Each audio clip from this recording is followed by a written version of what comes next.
We are continuing our study on creating community in the church, and we looked last Wednesday kind of at these four, or a couple of these areas, and these are some of the main areas that we're looking at for this study, and these responsibilities that we have. We talked about our responsibility towards God and loving God with a heart, soul, mind, and strength, and loving our neighbor as ourself, and those kind of two commandments of how that plays into creating community.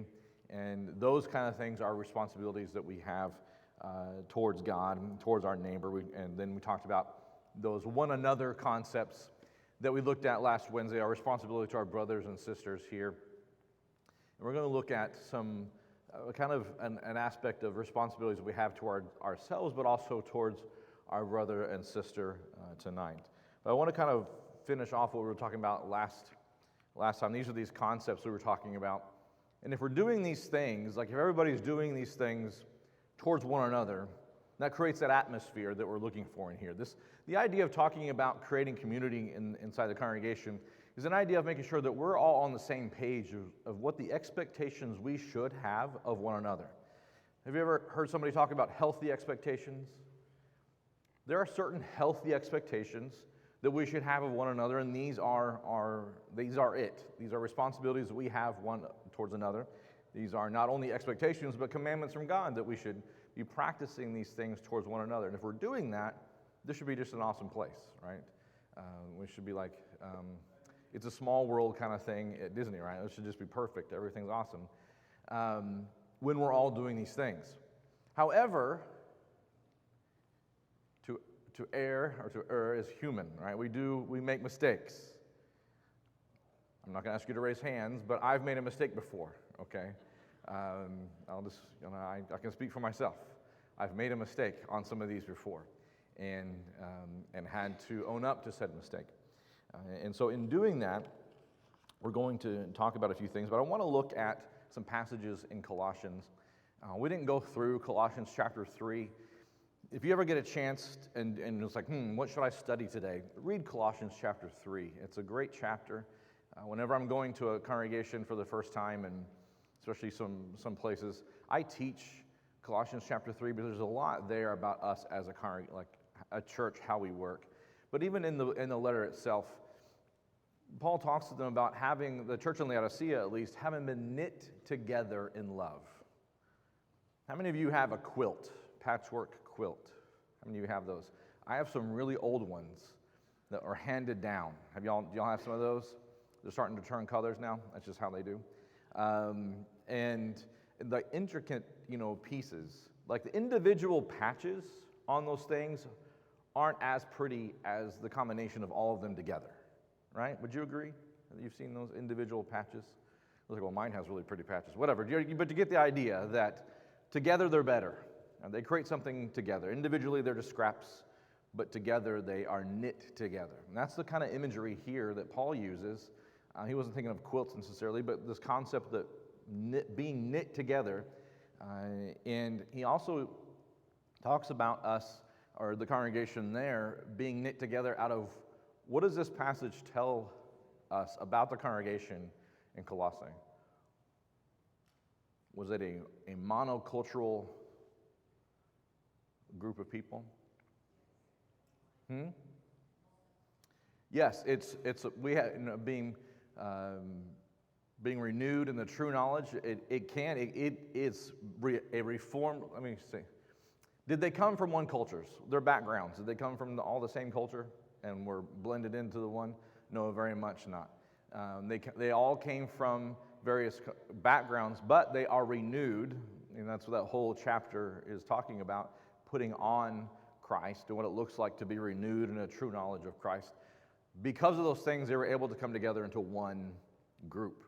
But if you look at these groups, Greeks, Jews, circumcised, uncircumcised, barbarian, Scythian, slave, freeman, but all in all.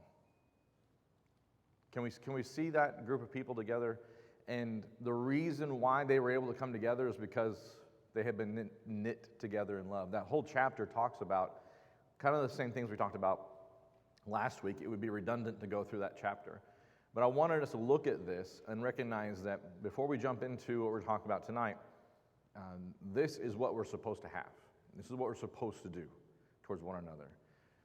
And we're going to talk about something where it's not going to be comfortable. We're talking about an uncomfortable thing tonight, but this is the end result of that uncomfortable thing.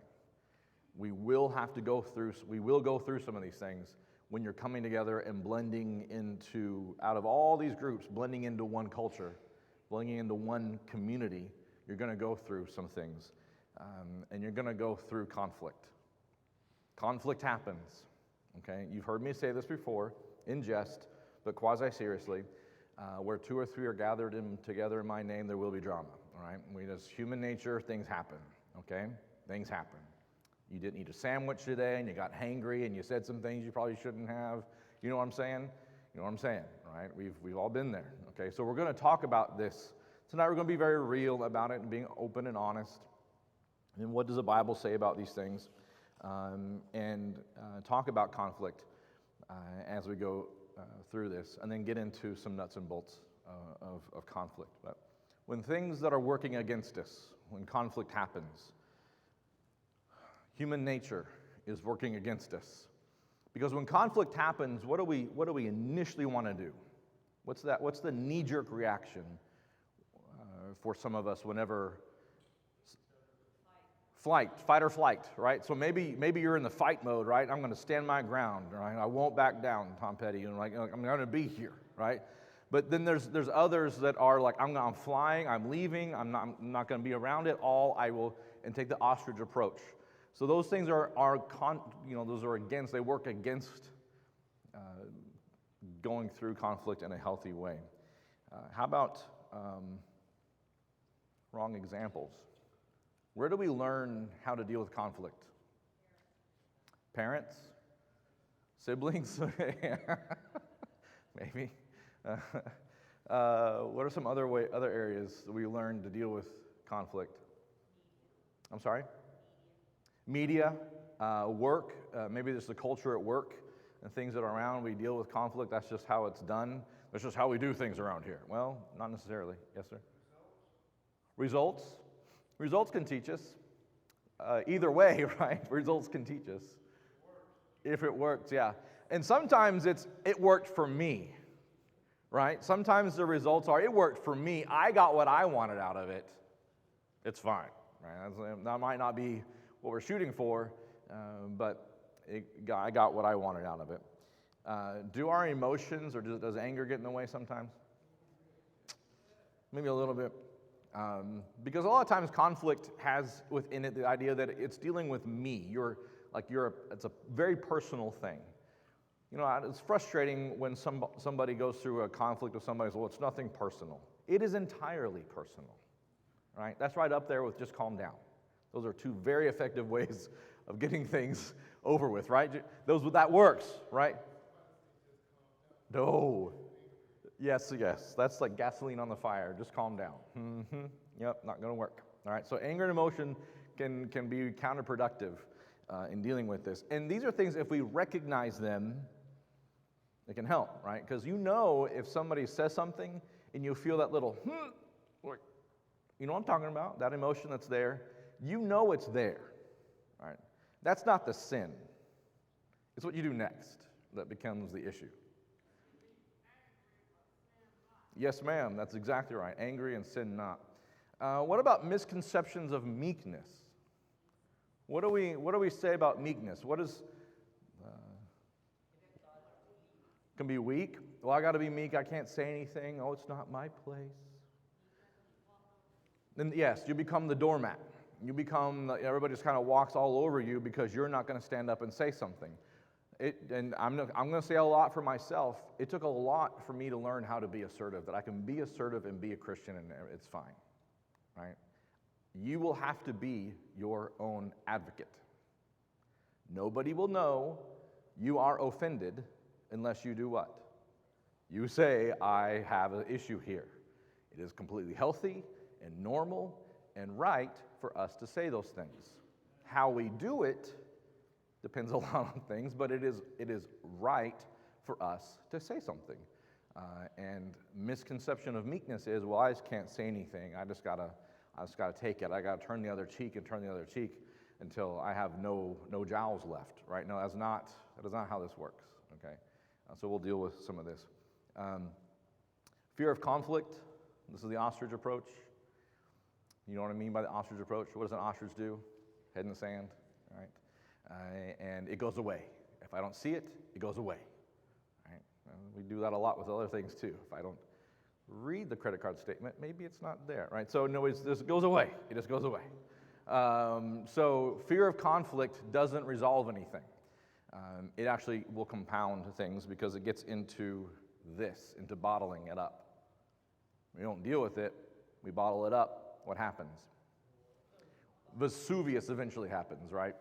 Pompeii, Mount St. Helens, those kind of things happen eventually at like the slightest little thing, right? It wasn't that one little thing, this proverbial straw. It wasn't that one little thing, and then like you emotionally blow up on somebody, and you're like, I asked for a paper clip, right? And so, you don't respond in kind necessarily. So that's not healthy, right? Those are things that work against us. We think, I'm dealing with it. I'm dealing with the conflict. I'm dealing with the conflict. Are you really? No, you're not. And bottling, and then eventually it does seep out. It's a pressure cooker kind of scenario, and it will seep out. So what does the Bible say about it? What do? We go to Scripture and give us wisdom about these things. We're going to look at a few passages here. Look over Matthew chapter 5. Matthew 5 and Matthew 18. And this kind of looks at it from two different sides of the conflict. In Matthew 5, you have one side of this conflict, Matthew 5:23. Therefore, if you are presenting your offering at the altar and there remember that your brother has something against you, leave your offering there before the altar and go first be reconciled to your brother, then come and present your offering. In this case, a conflict or situation that you remember you have with somebody interferes with our worship with God. It interferes this relationship with my fellow man, interferes with my relationship with God. That should be an important thing for us to think about in dealing with conflict. So this is one side of it. This is somebody who has offended. This is the offendee, recognizing or remembering, I did something wrong. I need to go and make sure this thing is reconciled. Look over in Matthew 18. What do we see from this side? Whose perspective? Matthew 18, beginning of verse 15. All right, so if somebody sins against you, if your brother sins, go and show him his fault in private. Now, look at this process. Go and show him this fault. Go show him what's going on. Talk to him in private. Who are we supposed to talk to when there's an issue, when there's a conflict? What's that? Directly to that person. Now, what do we do from time to time? I say we, like it's other people, not anybody in here. We talk. Who do we go and talk to? We go and talk to that person right away. We talk to everybody else and then we start. What do we start doing? I got people on your team, right? Oh, you're so right. That they were doing this. We're doing this. Then you build up this whole case against them, and you build up this. What we do is we vilify that person before we've ever had a chance to even talk to them. And maybe you've been on either side of this, the receiving end of this, or maybe you've done it. And once you've actually talked about the situation, it was a complete misunderstanding. What you thought they did on purpose, for sure they did it on purpose, it was a complete accident. They had no idea that they had said anything or done anything. And we build this whole case against them, and you get other people mad at them, and you start creating division, and you start creating issues, and you destroy the community that we're trying to create. Is that a good thing to do? No, it's not a good thing to do. So that's why the Bible says, go to them and talk to them in private. Give them opportunity to save face. Because you're not wanting, if you want what's best for your brother or sister, and you want what's best for you, you don't want everybody to know about it. You want to address this issue, and you address it. But if they don't address it, or it's not addressed in a certain way, or there's some reason you guys cannot communicate, bring some people who are privy to the information, a few people, maybe a mediator, maybe somebody can come in and talk about this. And if that still doesn't resolve it, go to the elders. And if it becomes a huge issue, a church splitting, big issue, elders will know if it's appropriate to go before the congregation. But this is a process. And I will tell you from personal experience, this works, not just in the church. This works. This is a great interpersonal way of dealing with conflict. You use it at work. Try it at work. It is really, really effective in dealing with things. So this is something that we need to look at. So in a perfect world, all things being perfect, which we know we don't live in, but in a perfect world, the offender and the offendee would meet in the middle, right? Beneath that old Georgia pine kind of thing, right?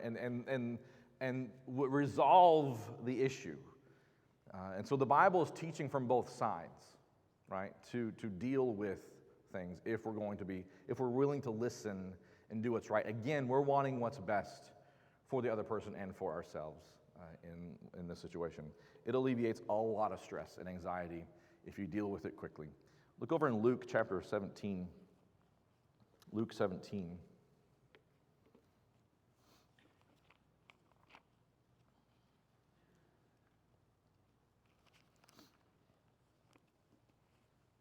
These are words in red.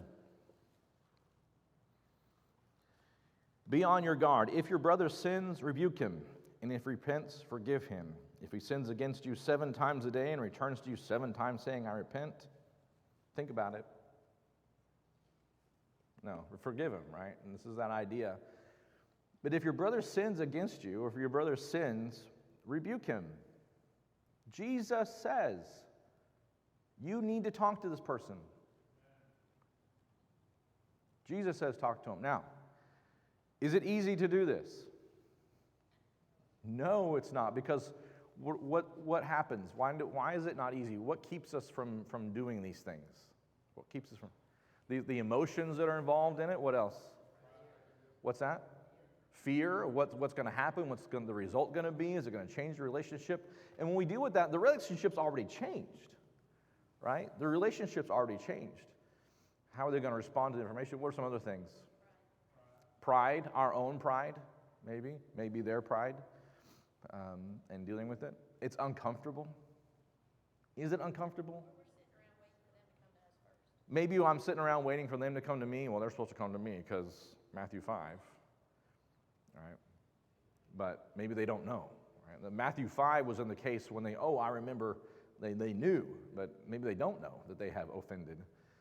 And you need to, yes, time heals all wounds. No, it doesn't. It doesn't. They scab over, but it doesn't heal all wounds. So it is something that maybe we need to address, and it's uncomfortable. But it says, rebuke your brother. Go to them and talk to them about what's going on. Jesus says you need to deal with the issue because it will continue to fester. We'll talk about that later on. So words in red about dealing with these things. James chapter 1. James chapter 1.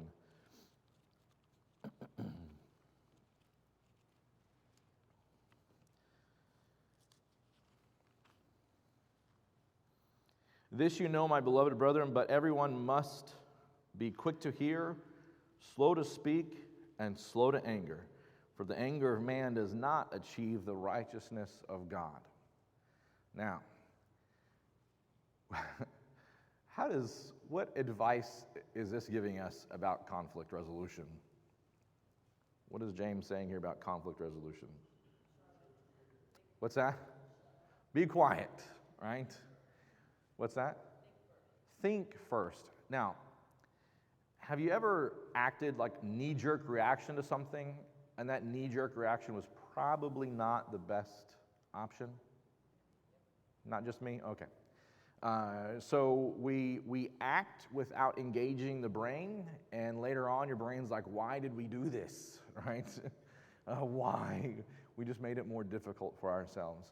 So, and a lot of times in conflict resolution, and it may depend on the scenario, but slow down, think, pray, ponder this maybe if you have the time to do it. Quick to hear Observe what's going on. This is why my mom said you had 2 ears and 1 mouth, right? Listen more and talk less. And this is, in this case, slowing down and listening, really listening. Because somebody's saying something to you and you're already angry, what are you thinking of right in that moment? Not what they're saying. They just went all like wah, wah, wah, wah, wah, wah on you, and you've got your argument. Like you're not even listening to what they're saying. I've been in a room where somebody said something, and was, making an apology, but the other person wasn't even hearing it.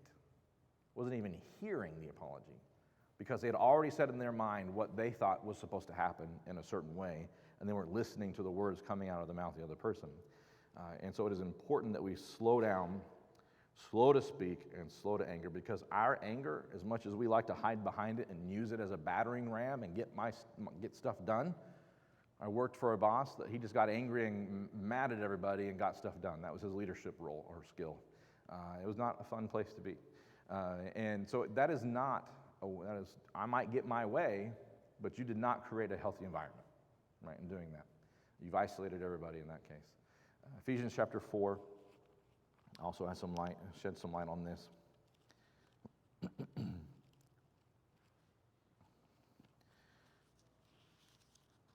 Ephesians 4:26.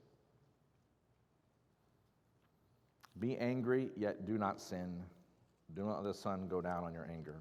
So the anger is not the issue. It is what you do with that anger. Be angry and sin not. And deal with that anger as soon as possible. Deal with that anger while there's time to think about it. Yes, sir.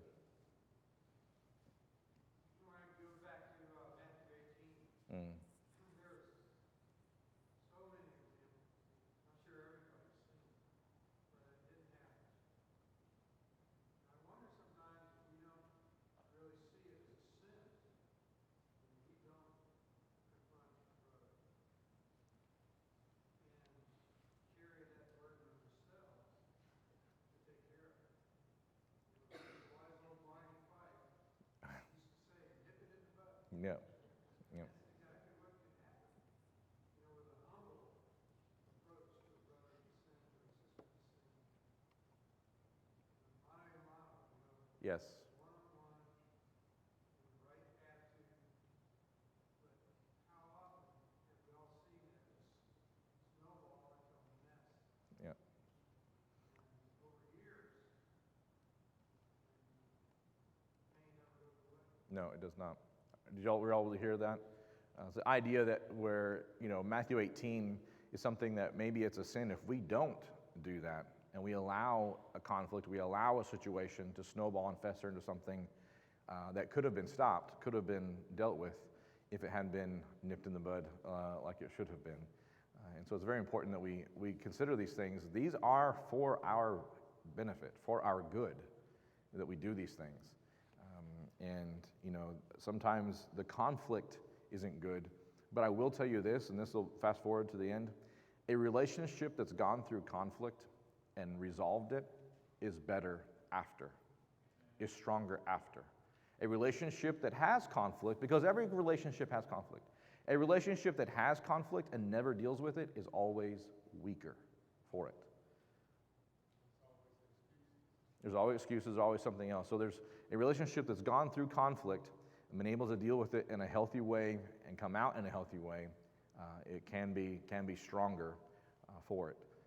And so that's important for us to think about that. That was something that I neglected to think about, was that the health benefits, the growth benefits from dealing with conflict in a healthy way. Yes, sir. The only other thing I'd say about that is that we have to trust Mm. in what God told us. Yes. If we don't trust, then that's a worse sin. Yes. I think they're a greater sin.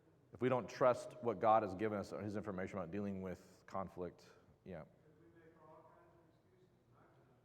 Yes. Why I don't need to go talk to my brother. Yeah. Yes. Yeah. We've all had those conversations with ourselves about why we don't need to go talk to them, and we're actually you're an excellent student. We're going to get to that in just a moment in dealing with some of these things. But it's important for us to think about this. and our responsibilities and what happens if we don't, and like you said, what happens if we don't trust God in this. In Galatians, we have an interesting kind of scenario take place.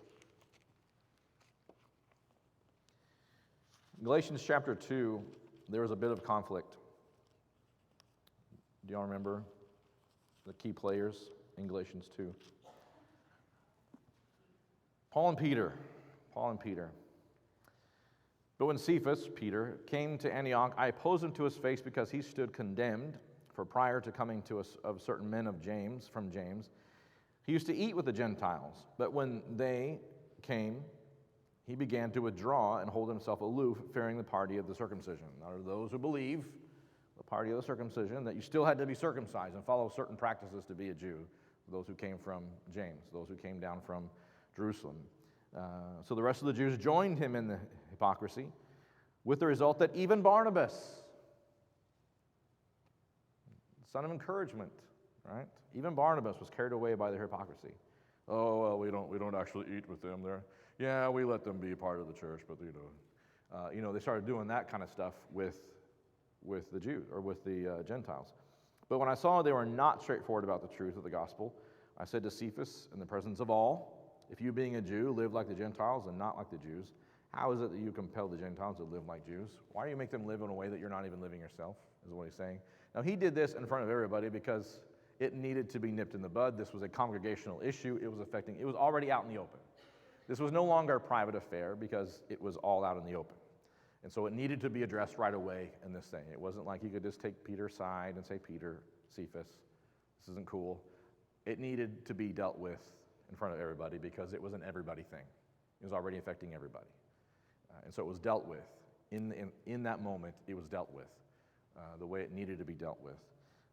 And so he withstood him to his face. And sometimes we may be in situations where that needs to be the case. In chapter 6 of Galatians, verse 1, brethren, if anyone is caught in any trespass, you who are spiritual, restore such a one in a spirit of gentleness, each one looking to yourself, so that you too will not be tempted. This is kind of an idea, a concept that, yes, we're going to deal with conflict, and yes, we're going to be dealing with things. Some things are going to be spiritual things, and we're dealing with spiritual practices, maybe that somebody isn't handling correctly, and we're dealing with a certain situation where somebody has wronged you, but always with a spirit of what?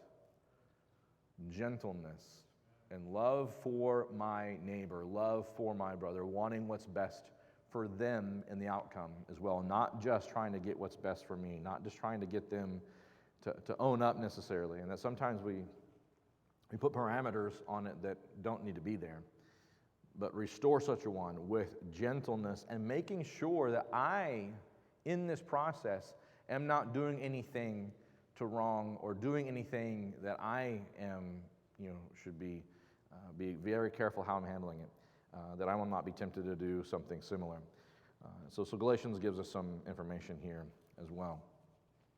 Look over in 1 Corinthians chapter 6. There's an interesting scenario took place in 1 Corinthians chapter 6.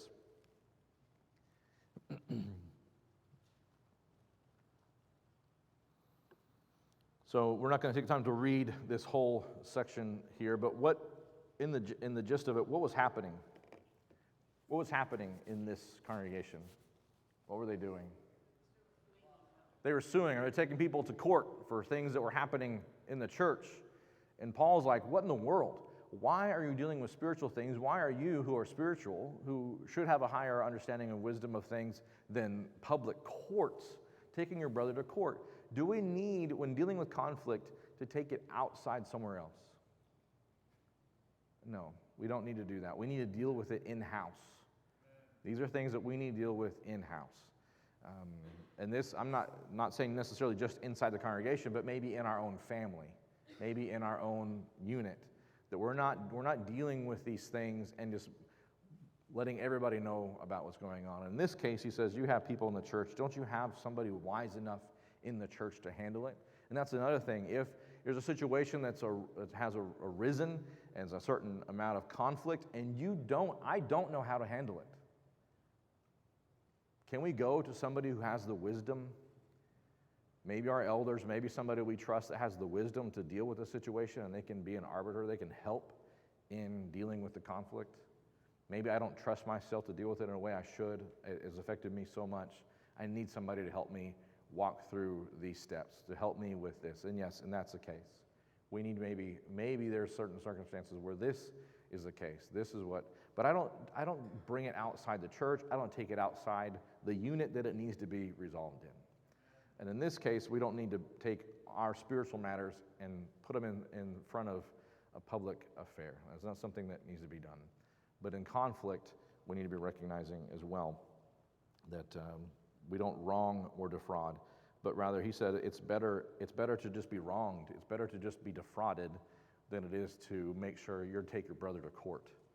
And so in certain circumstances, maybe I'm going to deal with this issue and I'm going to allow myself, maybe it involves money, and I loaned money to somebody or lent money to somebody and they didn't pay me back. I'd rather just let it go than drag them to court or make it a big deal in the congregation. I'd rather just be defrauded and learn a lesson, right, than to make this a bigger deal than it needs to be. So again, talking about the spirit nature of sometimes we have to be the bigger brother in some of these instances. Look over in Hebrews chapter 12. Hebrews 12, this kind of goes what Dan was talking about earlier, Hebrews 12, 14 and 15. And it uses this idea of root of bitterness. Pursue peace with all men and sanctification, without which no one will see the Lord. You see those two things? Pursue peace and sanctification, without which no one will see the Lord. Not going to happen. Just so you know, you've been warned. See to it that no one comes short of the grace of God, that no root of bitterness springing up causes trouble, and by it be defiled. How many of you have ever worked with blackberries? Blackberry bushes? Blackberries. Nobody? Love blackberries, by the way. Blackberry cobbler, one of my faves, okay? Getting, some of you are nodding your head, you know what I'm talking about. But getting the blackberries, it's, can be managing, they have stickers. It's worth it, though. But managing blackberries, have you ever cut down blackberries? What happens the next spring? Whoop, they grow right back up. As long as there's a root, it's going to come back. Is there conflict situations like that? I've dealt with it. But have you really dealt with it? There's that root of bitterness that's there, and it starts growing again. We need to deal with conflict because sometimes I'm just going to bury it, that proverbial hatchet. I'm going to bury it and not think about it, but then it comes up again. Sometimes what we do when we're talking to ourselves about should I talk to them or should I not, is a thing happens once, all right? This offense they do, it happens once, and you're like, oh, maybe it was an accident, maybe they didn't know, maybe it was this, and then you kind of like, I can deal with that. I'm going to let that slide, right? Pretend it never happened. But then it happens again, and you're like, wait a second, I thought it was a one-time thing. Surely they know that this shouldn't be the case. And now you start thinking, should I go talk to them now or not? Do you see where we're going with this? At some point, they need to be talked to. Because either they're doing it on accident and they have no idea what's going on, or they're doing it on purpose. Either way, they need to be talked to, right? It needs to be dealt with. Otherwise, it's this root of bitterness that's just going to keep springing up, and it destroys that relationship with that person. It destroys it. Yes, your worship, like everything is thrown off whack when you have that kind of situation happening. So it is important that we deal with things when they come. It's at your discretion at what level, what DEFCON level you get to before you deal with it. But I would suggest we do it soon, and we do it quickly. Because generally in those situations, it's generally somebody just didn't know and didn't do it on purpose. And if they did it on purpose, don't give them a chance to do it again. All right? We just deal with it when it's small and little, and deal with those things. I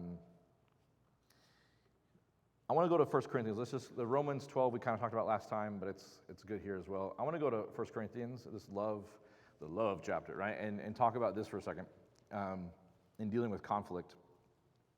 And then hopefully we have time to get to his conflict model real quickly. All right. When we deal with, look, I want you just to read 1 Corinthians 13 and these few passages. Love is patient when wronged. Love does not brag or is arrogant, does not act unbecomingly, does not seek its own when wronged, is not provoked easily, it doesn't take into account a wrong suffered, does not rejoice in unrighteousness. Oh, I'm so glad that happened to them, they deserved it, but rejoices in the truth, bears all things, believes all things, hopes all things, endures all things. Can you see how love in the context of conflict? Love is going to think the best of others.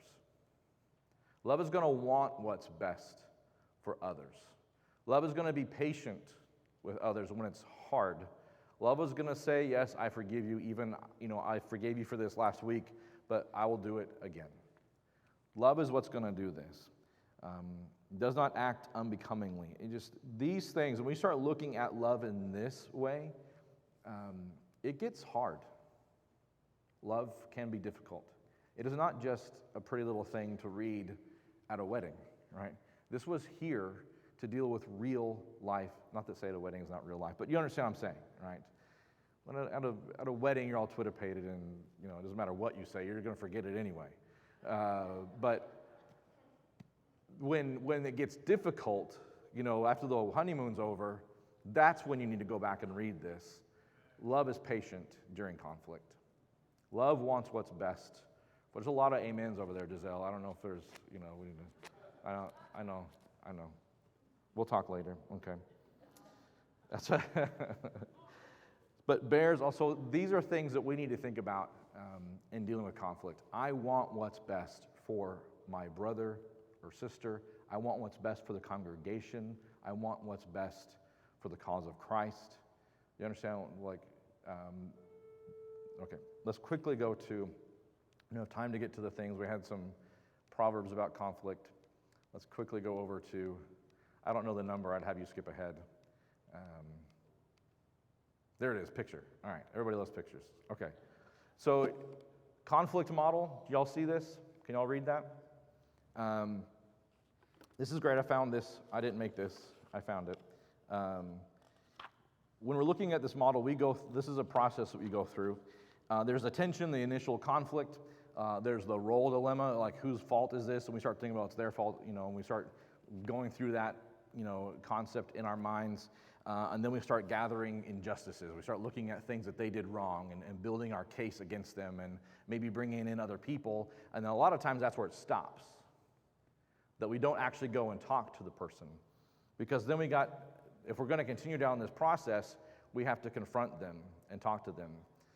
Now, this is what happens. I'm not saying this is a biblical model. I'm just saying this is what typically happens in conflict. And then you confront them, and there's this adjusting period. And in that adjustment period, it can either, the ostrich approach, I'm out of here, I'm not going to deal with it. I don't care what you think, I'm just going to do this. This is what I'm going to do, I'm out of here. No resolution whatsoever. Maybe there are those things bring up other issues. There's further tensions because of this, and we got to go around the horn again and talk about these kind of things. Or they're, maybe you think, well, I don't have enough evidence. There's and they got to go back through this process again and deal with it. Or there's actual resolution, and you go through this. But we're looking for actual mutual beneficial resolution and growth is what we're looking for. That doesn't always happen because this is a situation where two people are involved. And as much as lies within me, I must do my part in resolving this. This may also have to acknowledge that maybe I had some wrong. I'm not saying you come to a resolution or come to a conflict scenario and you're completely 100% innocent. Like, I didn't do anything. We may need to acknowledge that maybe I should have come to you sooner, or maybe there are some things that I need to acknowledge my part in whatever the conflict is. Because it takes two to tango, right? It takes two to have conflict. And I need to acknowledge my part. But they may or may not acknowledge theirs, and that may become the issue of if it's really a good outcome or not. So you understand this is the cycle. And a lot of times we stop before we actually get to the confrontation about it, and we are stuck in this gathering injustices against them, and we vilify that individual and destroy relationships because we never take the next step in trusting God and trusting our brother and loving them enough to actually talk to them about it. And that's what it comes down to sometimes, that we don't love them enough to do that.